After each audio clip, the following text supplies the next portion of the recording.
तो अब बारी आ गई है एमसीक्यू नंबर 17 की। देखते हैं बच्चों इसमें कौन सा ऑप्शन करेक्ट होगा। चलिए पढ़ते हैं और देखते हैं। आपको कहा गया है a man buys an article for ₹150 and makes overhead expenses which are 10% of the cost price at what price must he sell it to gain 20%? Question mark. ये चार ऑप्शंस अपने पास हैं।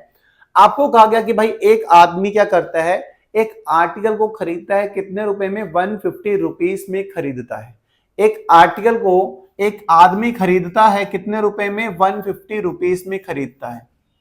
फिर उस आर्टिकल के ऊपर जो एक्स्ट्रा खर्चा होता है जिसे हम ओवरहेड एक्सपेंसेस कहते हैं, वो क्या 10% ऑफ द कॉस्ट प्राइस है। एक चीज यहां से समझ लो कि आपकी जेब से जो भी पैसे खर्च होते हैं ना किसी चीज को खरीदने में, वो उस चीज की क्या हो जाती है? कॉस्ट प्राइस हो जाती है।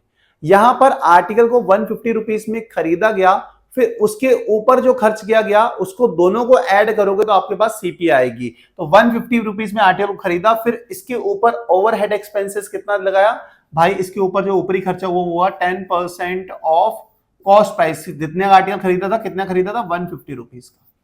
इन दोनों को हमने ऐड किया तो अब हमारे पास सीपी आ जाएगी आर्टिकल की। हम इसे सॉल्व कर लेते हैं आगे। पहले 150 प्लस 10% मतलब 10 अपॉन 100 ऑफ मतलब मल्टीप्लाई 150, इस जीरो से ये जीरो, इस जीरो से ये जीरो, तो हमारे पास आ जाएगा 150 प्लस 15 इक्वल्स टू कितना आ गया? 165। तो आर्टिकल का जो कॉस्ट प्राइस है, एक्चुअल कॉस्ट प्राइस जो आया हुआ है 165 रुपीज।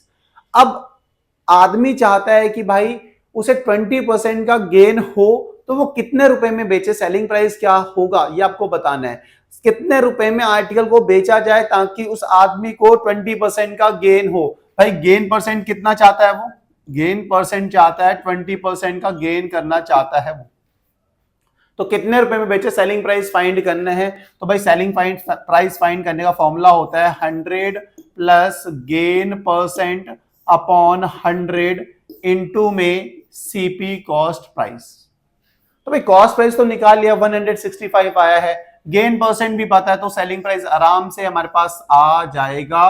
गेन परसेंट है 20 अपॉन में हो गया 100, कॉस्ट प्राइस अपने पास कितना आया था? Cost price 165 rupees. तो आगे बढ़ते हैं।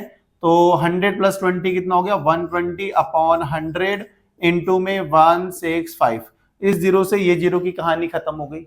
अब हमें 2 का टेबल तो आता है भाई, 2 5 जा 10 होता है, 2 6 जा 12 होता है। इस 5 से कैंसिल करेंगे, 5 3 जा 15, 5 3 जा 15, तो 6 इंटू 33 कितना आ जाएगा? 6 3 जा 18, 1 कैरी, 6 3 18 19, 198 रुपीज। तो भाई कॉस्ट प्राइस, सेलिंग प्राइस कितना आ गया हमारे पास? सेलिंग प्राइस आ गया 198 रुपीज। थोड़ा सा अच्छा करता हूं इसको, 198 रुपीज। तो ऑप्शन नंबर सी क्या होगा यहाँ पे करेक्ट? यही था अपना एमसीक्यू। बहुत ही आसान सा था, बहुत ही अच्छे से हमने कर लिया। बस एक ही चीज आपको समझनी थी कि जो कॉस्ट प्राइस होता है ना आर्टिकल का, वो उस आर्टिकल को खरीदने में जो खर्चा होता है या उसके ऊपर जो ओवरहेड एक्सपेंसेस होता है, दोनों को ऐड करके आता है। यही चीज को आपको समझना था। होप आपने समझ लिया होगा। ये एमसीक्यू अच्छे से समझ में आ गया होगा। अगर आया तो वीडियो को लाइक, चैनल को सब्सक्राइब करना, और हाँ अगर आपने मेंबरशिप नहीं ली है तो मेंबरशिप ले लो। मिलते हैं नेक्स्ट वीडियो में नेक्स्ट क्वेश्चन के साथ। तब तक के लिए bye bye, good night, take care.